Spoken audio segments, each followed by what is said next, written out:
Hola a todos, feliz viernes y bienvenidos. Thank you all so much for tuning in and helping us celebrate Latino Conservation Week via our Diversify Outdoors panel. My name is Brenda Beza, and I am so excited to be moderating tonight's conversation. My pronouns are she, her, hers, ella, and I am an outings leader for Latino Outdoors Inland Empire, as well as host and creator of the Your Healing Nature podcast. Before continuing, I'd like to acknowledge that I am on traditional occupied land of the Tongva, Pyokowicham, Kauai, and Kizh peoples, also known as Riverside, California. And many of you tuning in already know of the amazing work that Latino Outdoors volunteers across this nation are doing. But for some of you who may be new, Latino Outdoors is a national community of volunteer leaders who are inspiring, connecting, and engaging Latine, Latinx, Latina, Latino communities in the outdoors. So however you self-identify, Latino Outdoors welcomes you and embraces you in the outdoor community. And in that effort, we also love to partner with various initiatives that really center the stories and voices of the Latina community. And one such initiative is Latino Conservation Week, which was created by our friends over at the Hispanic Access Foundation. And so every year around this time, we get together and we collaborate across this nation to really help the Latina community get outdoors and really engage and participate in activities that really help to protect our natural resources. So as I'm sure you've seen across various social media platforms this week, across this nation, various communities have been hosting initiatives and events that range from hiking and camping to film screenings and panels such as this that really help to promote conservation efforts in our communities. So with that in mind, I am honored to introduce to you 4 amazing panelists, 3 at the time, but hopefully we'll be having the 4th one come in soon. So I'd like to introduce Briget Arndell, Sally Garcia, and Maya Morales.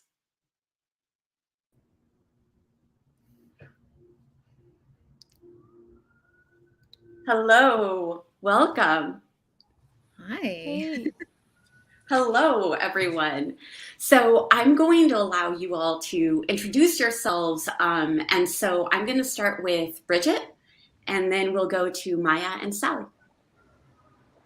Hi, everyone. I'm Briget Arndell. I use she, her pronouns. I'm currently on Tongva territory in East Los Angeles. I'm originally from Pomona, California, and I work at the Water Hub project, which is part of the Climate Nexus organization. It's nice to be here. Hey everyone, my name is Maya Morales. I use the pronouns she, her, and hers. I am on Chumash and Tongva land, and I'm an environmental educator and scientific natural illustrator, and I work with Community Nature Connection. Hi everyone, I'm Sally Garcia. I use she, her, hers, ella pronouns, and I am currently in Tongva Chumash land, also known as Culver City, and I am the outreach manager for the National Parks Conservation Association, also known as NPCA, and I'm so happy to be here. I'm so excited to meet you all. You're all new to my network, so I'm so excited to hear about all of the amazing work that you're doing to diversify the outdoors. And as I was thinking about this panel, I was really thinking about how historically mainstream conservation environmental movements have really thought about, communities of color or BIPOC communities as not necessarily being recognized, right, for our contributions. And so, but I'm sure that all of us on this panel, as well as those who are listening, can think of diverse ways in which our families and communities have very much engaged in conservation efforts, just maybe not perhaps in the traditional sense, right? And so I was hoping that we could start with each of you sharing with us some family and or community wisdom that has informed and or strengthened your relationship to nature.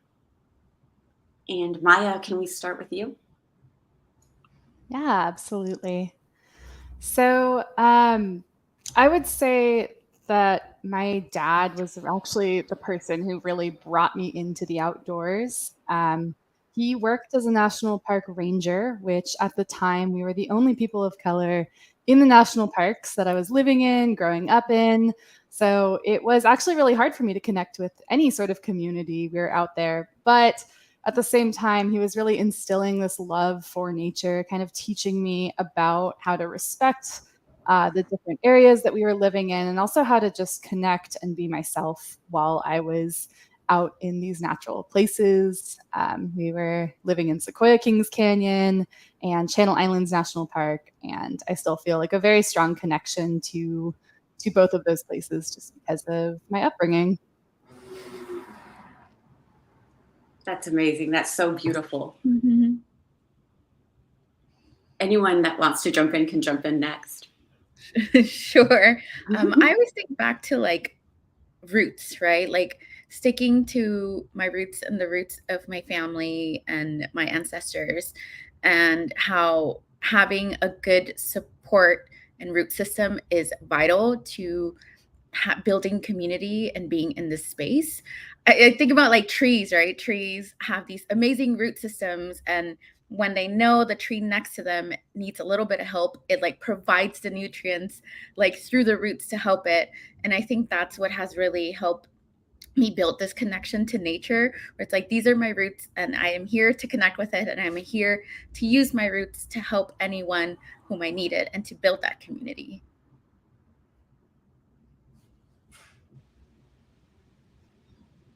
I love that, bringing in the mycorrhizal fungi. Yes. For me, I think I had a really interesting upbringing. Growing up outside all the time, I was in a very interesting place where we had a huge piece of land with lots of trees and things. So my cousins and I would just kind of grow up outside on the trees, climbing trees, eating the food off the trees. I was fortunate enough to have like walnuts and apricots and oranges and blackberries and stuff. So we really just decided to be outside as much as possible and playing in the dirt and eating off the trees and stuff like that. So I think that created an original connection for me to the land. And then outside of that, noticing how my mom, I'm not for economic or not for environmental reasons, but more for economic reasons. She only shopped at thrift stores and stuff. And at the time, I didn't understand that connection or why it was important at the moment. But I grew up thinking, I don't need all the newest things. Everything that I have is working just fine for me. And so I think as I grew up and started to make my own decisions, I realized the importance that had and the connection to outdoors and the environmental perspective and like how that all played a part. Thank you all so much for sharing. I think that speaks to this like central idea of storytelling, right, as well, because we all have very distinct stories to why we do what we do and what drives our work. Last month when we were at the Yosemite National Campout for Latino Outdoors, one of my friends, Carlos, asked a group of us, what was your first, memory of like being in nature? And I remember, and I'm sure some of you may have this experience as well. My mom would take us to Tijuana and we would walk down to the cerros and she introduced me to curanderas. And I initially, because of its healing properties and the spiritual nature of the work, I remember thinking of how precious and sacred, right, the natural world was for those reasons. And so that, so hearing Sally, you talk about that root story, like for me, that's that root story for my own, fuel for the work that we do. Thank you all so much for sharing. So my next question is, can you share with us some examples of how you are working to make the outdoors more welcoming and diverse in the work that you do? And Briget, can we start with you? Yeah. So I currently volunteer with Outward Bound Adventures, which is located in Pasadena. And they serve the entire LA region with different connections and partnerships. But essentially, they help educate folks that are interested in working in the outdoor sector who have no experience. They provide all the training like CPR, wilderness first aid, pretty much anything that we need, including like how to camp and how to hike properly, what to bring, all those things. So I had actually left the environmental sector for a little bit and came back, and they essentially provided me everything that I needed to become an instructor and help introduce and bring low-income youth of color out into nature and take them hiking and help them develop that connection and take them camping and stuff like that. So that's a really big part of the experience that I'm having right now in Los Angeles. Beautiful. And we'll come back because I have some follow-up questions for that. But Sally. Sure.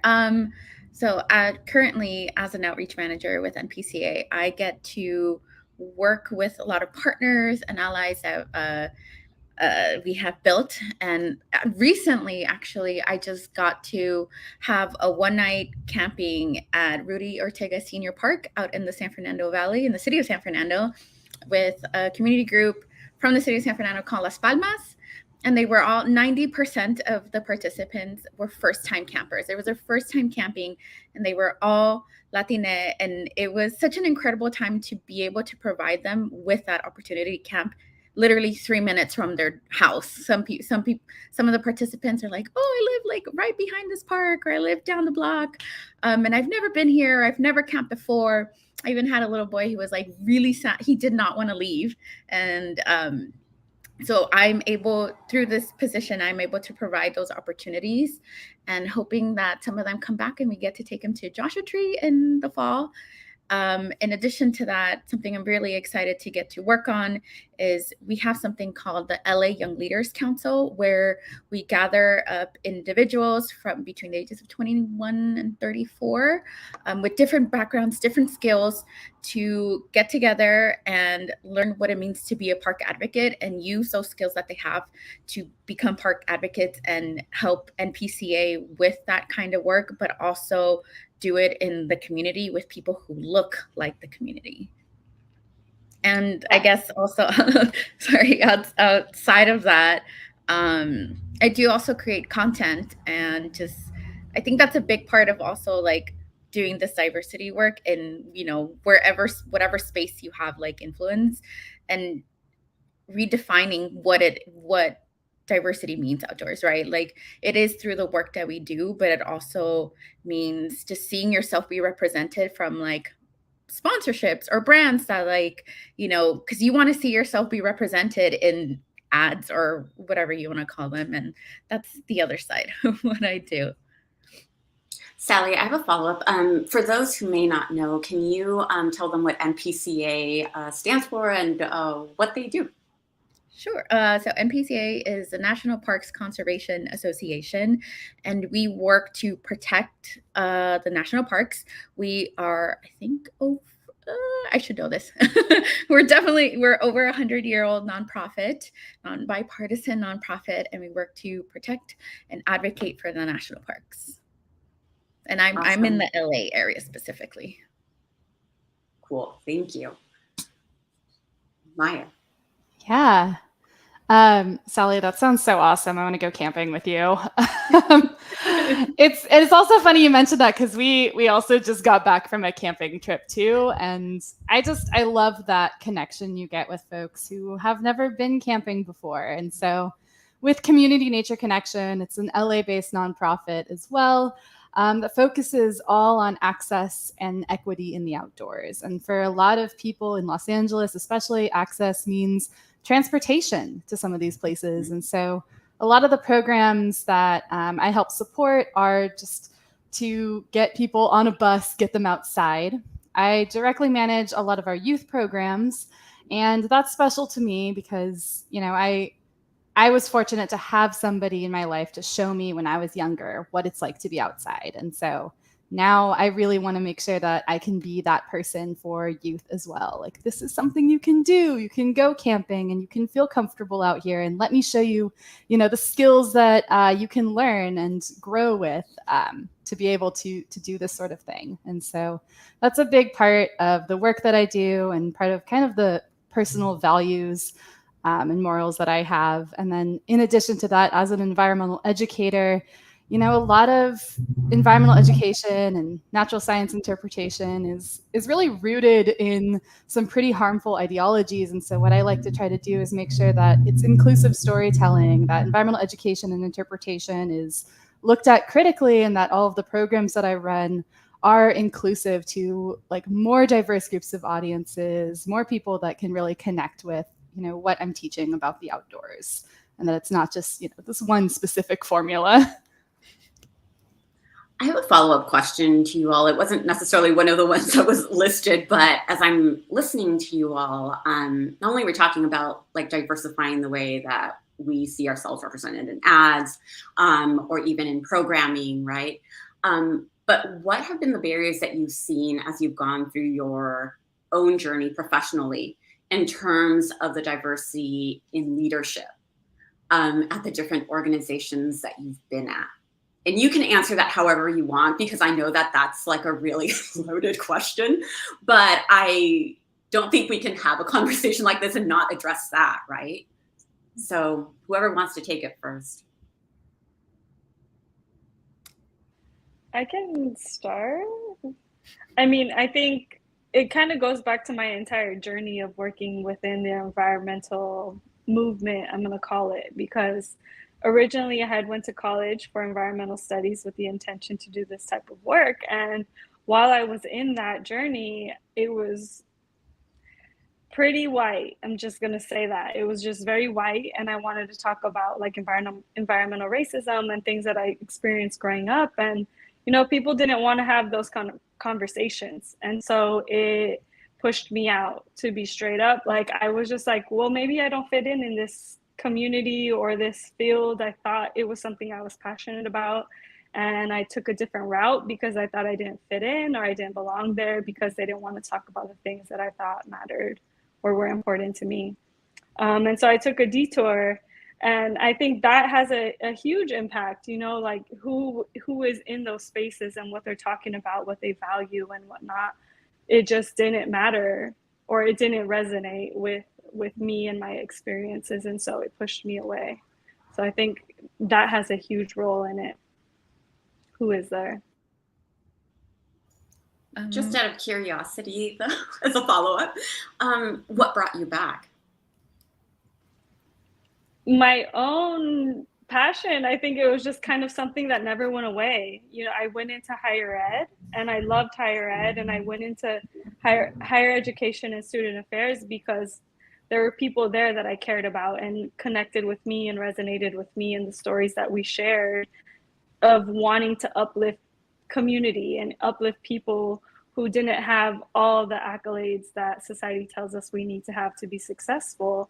So that, that community vibe got me into higher education and student affairs, and I stayed there for like 10 years until I realized, like, as much as I love the people here and the community or the bonds that I've built, I really want to be back in the environment and fighting for the people in the community that I originally like got into this for. So that's what brought me back, was that fire. Thanks for sharing, Briget. And Sally, I know you wanted to say something. I'm so sorry for interrupting.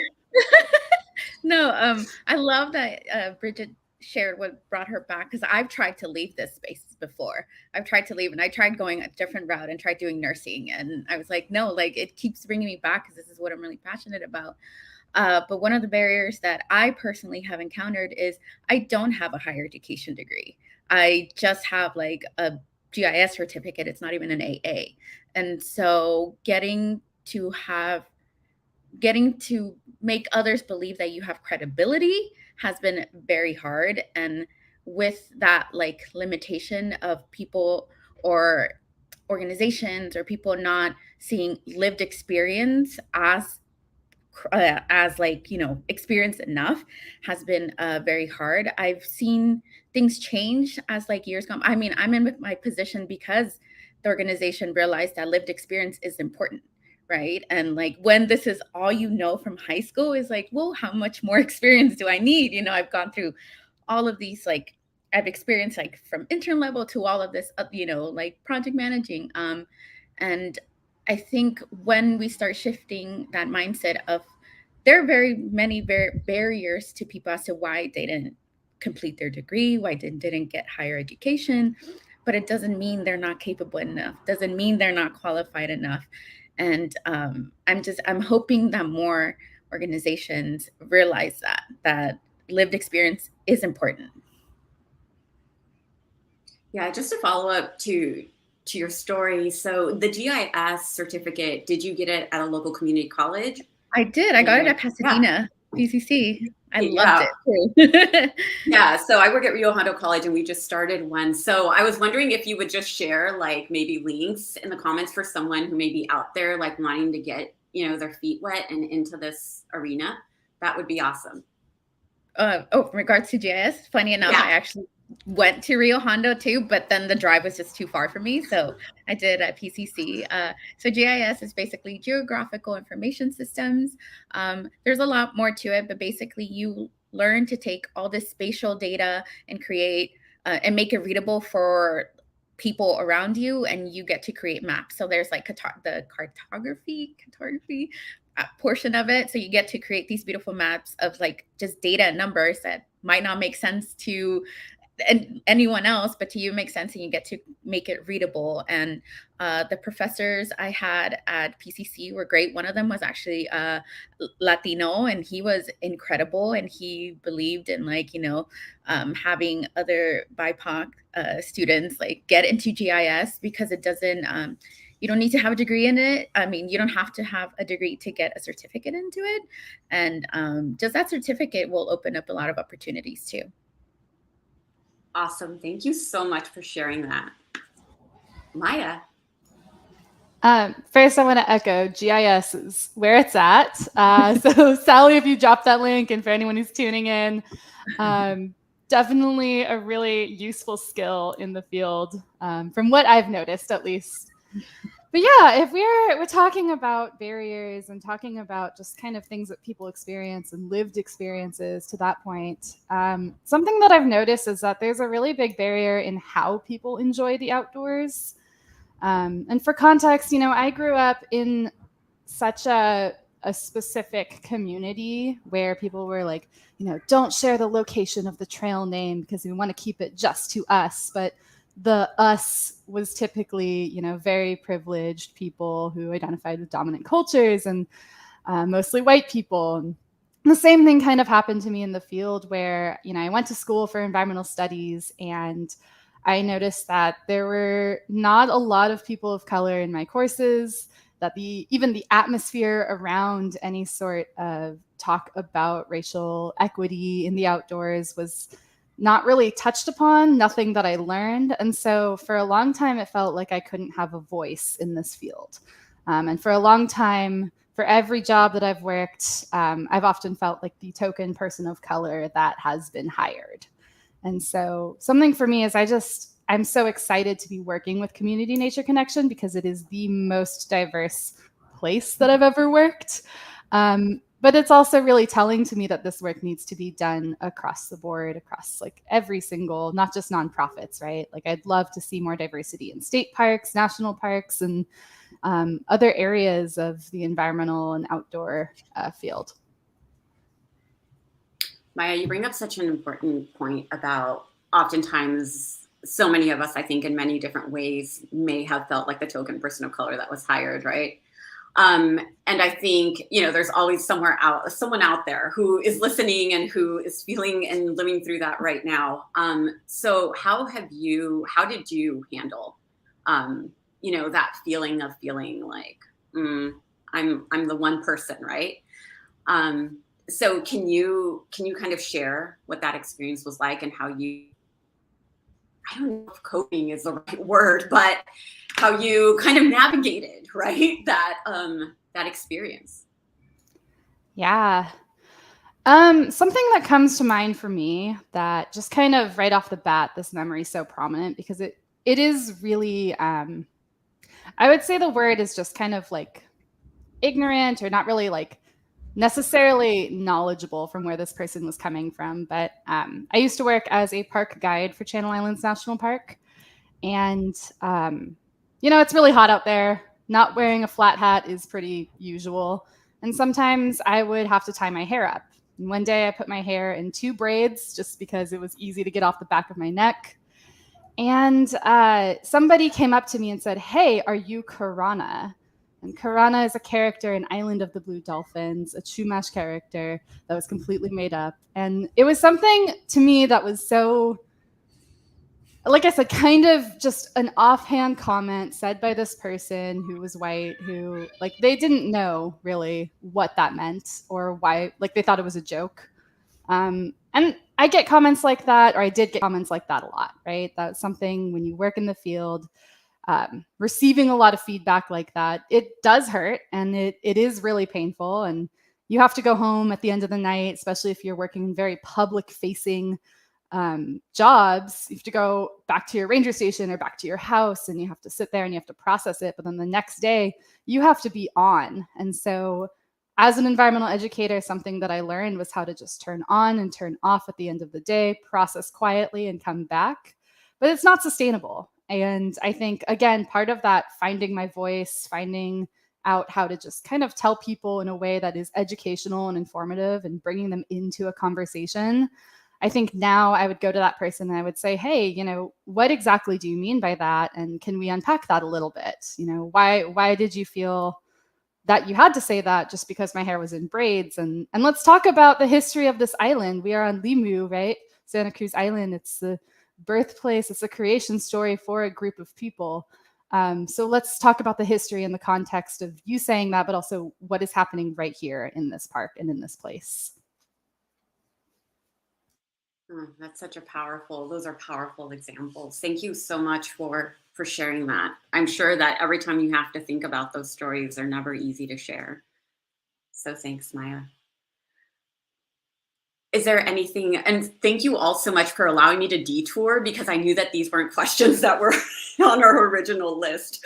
So thank you all so much.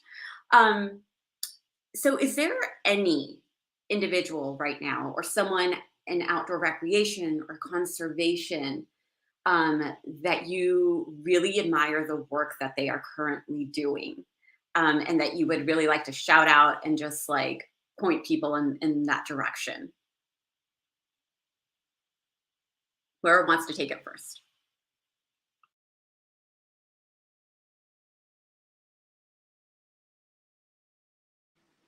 I can go ahead. One of the co-founders of Latinx Hikers, I had the privilege of meeting, Luz. She is such a force. Like I really love her, and she inspires me so much. She hikes and lives in her the A-frame thing. I forgot what it's called.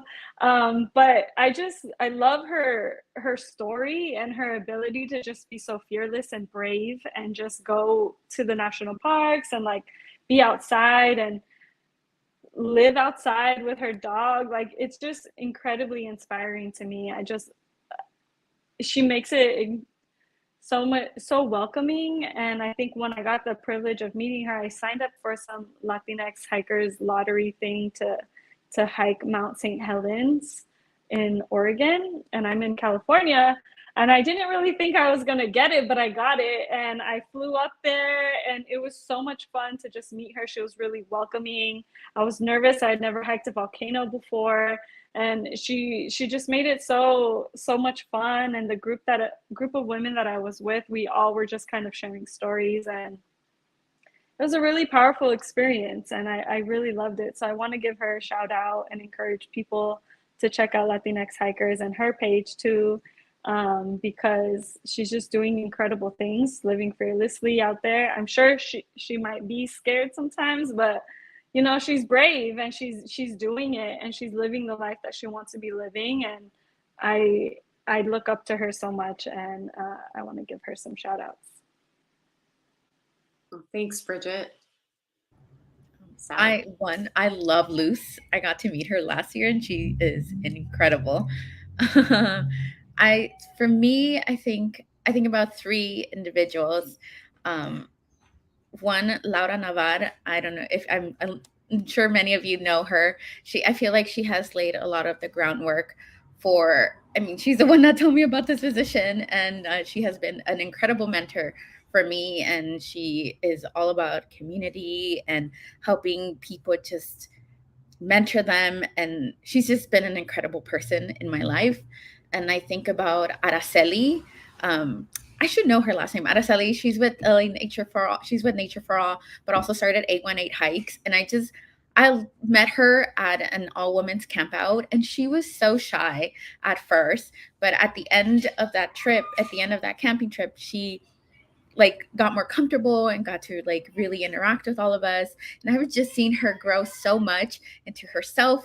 And I love how like she on her Instagram, how she shares about the hikes that she's led and just everything she's doing with 818 Hikes I have always admired. And then I also think about Kimberly Orbe, who was also with Nature for All and now is with the Sierra Club, I think the LA chapter. And she is one of the individuals that I have formed an incredible friendship with. And she has helped me through a lot of things and like doubts when I've wanted to leave this space in so many reasons. And I love how she approaches community events as well, and how she uplifts other people. And these are just three incredible individuals that I love so much and respect so much in this space. So it's Araceli Hernandez. Araceli Hernandez. Yeah. Maya. I want to shout out to my brother, Michael. He's a wildlife biologist in Yosemite. He's facing a lot of the same, kind of like issues that I faced early on in my career in this field. And, when I talk to him and he talks about how he wants to, start organizing with other people of color in Yosemite and how he wants to make those connections with everybody that's working there in the park and working together, not just to like show up and represent as members of their community, but also to show up for the earth as well. And so he just inspires me every day when he talks about, he studies fish. He's a wildlife biologist. He studies fish and frogs and turtles. And I love learning from him. It's so fantastic to hear just kind of his perspectives, especially since our world is changing every single day at a rapid pace. And so to sit back and chat with somebody who is really seeing that stuff firsthand is really grounding for just me and my work. So yeah, shout out to Michael. And then I just want to shout out to all of you and to everybody that's like making this happen. It just makes me so happy to be a part of this and to connect with you all. So yeah. Well, I'm sure it's safe to say that we all like admire you too. So thank you all. So you have all touched upon this next question, but I'm hoping we can expand on it. It's the question about what does the phrase, or the hashtag, representation matters mean to you? And I think that it'll be interesting to see how you answer it because you've been in different sectors, right? Not just in environmental sector, but higher ed, like Briget was saying. So I don't know who wants to take it first, but that's where we're going.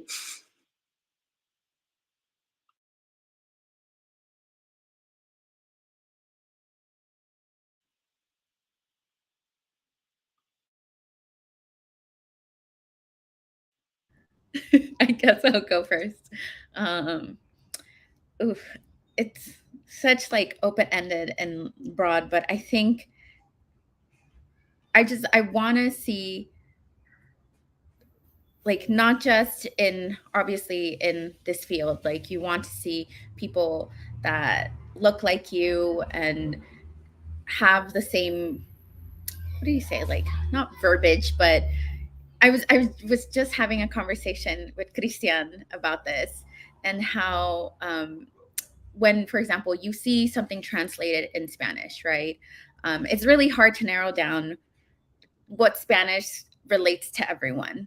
And he made a point to say that sometimes you can change certain phrases to, like, not everything needs to be the way, let's say, someone from Central America says it, right? It can be like the way someone from Puerto Rico says it, or how someone in the Dominican Republic says it. So using that different kind of verbiage, different kind of language, I think is a great way to see yourself represented, even just in writing, I think. And that can make a really big difference for people reading something.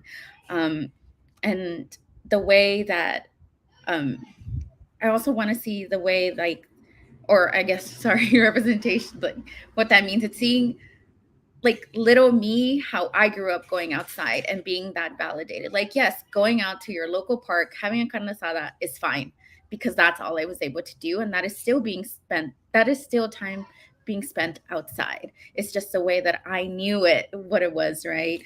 I don't have to, and I say this all the time, I will never probably climb a peak of a mountain. It's just not in me. I get winded so fast. I won't ever do that. But it doesn't mean I'm not outdoorsy, right? It doesn't mean that just because you can't make it to the top of the mountain doesn't mean that you're not, that you're not, what am I trying to get to?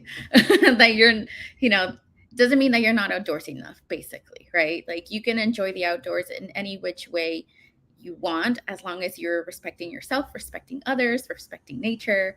And I think I want to see that represented a lot more.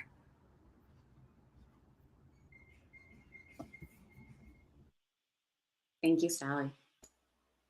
I would love to add to that, just because how you experience the outdoors, like, just to echo that, like, it really matters that when you experience the outdoors, it doesn't have to look like a ad in a Patagonia magazine, right? That's not inclusive. And it's definitely not the norm for a lot of families of color. And something that I've noticed in Los Angeles hiking around here is that when I see people of color hiking, it's the whole family out on a trail together. I always see that. It's the whole family, all the way from, like, the littlest, smallest child to an elder. And everyone's hiking together. And that's what matters to me. So when I think about how representation matters, to me, it's seeing people enjoying the space however they want to, but with their community, with their families, with everybody that they choose to be around, right? Outside. And I just want to see more of that. I want to be comfortable in that. I want to take all my cousins hiking with me and have them not be afraid to go out there. And so that's, yeah.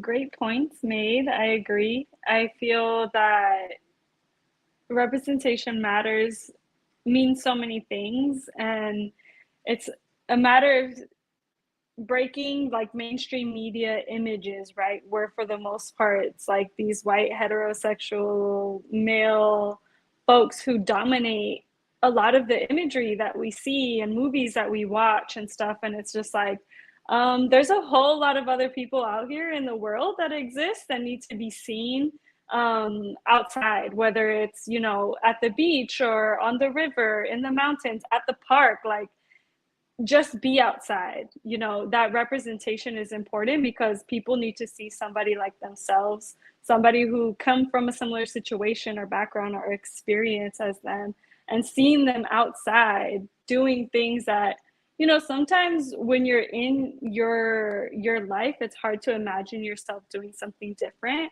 So when you see somebody familiar seeming outside doing something different than you, it could inspire you to do that thing or to do something more, And so to me, that representation it ranges, it's a spectrum, but it's huge. And it means so much for somebody to just imagine themselves in somebody else's shoes outside of what their norm is.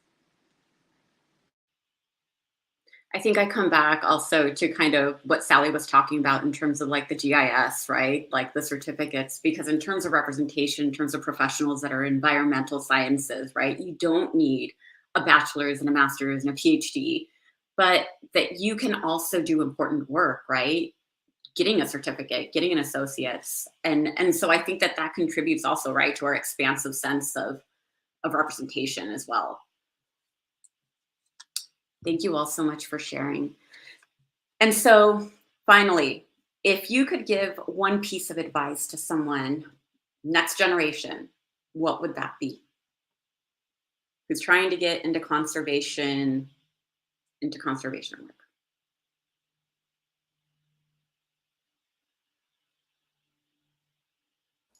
I can go first for this one. I would say don't be afraid, go boldly. And I know it's a really hard statement in this field because there are so many barriers that you can face, but there are people out there who might help you, you know, look in the direction that you want to go and go boldly into it. And that's just kind of the short and sweet advice I would give. I would say to really look at yourself and see what your strengths are. And I think sometimes we see someone being so caring and shy or very loving as a weakness, but it's not. This whole environmental field requires people with different strengths, and you will fit into one of those strengths, whether you're a caretaker, whether you're a disruptor, which I'm trying to be more of because I've been scared of that, or a leader. And there's all these different categories that you can that you literally fit into with your strengths that you carry within you as a person. And maybe your strength isn't even in that bubble, but it'll still be needed. So use those strengths, whatever strengths it is, to help you to build community, because trust me, your strengths, whatever they may be, are needed in this space. Can you repeat the question? Sorry, my brother called as you were speaking. If you could give one piece of advice to someone who is trying to go into conservation, what would that be? Definitely try to see what kind of organizations are in your area that you could potentially tap into or reach out to build that community, because having that community is really important in terms of having a building block for you to feel comfortable outside, because I think that comfort is crucial. So find your network. If you know anybody, reach out and have them connect you if you can. And just to kind of close out, are there any particular programs that you all took a part of that really helped you to connect, to establish that networking, to perhaps find a mentor that you would really like to plug, and leave that kind of as a resource for people as they try to make their way, navigate? Community nature connection for me. Yes.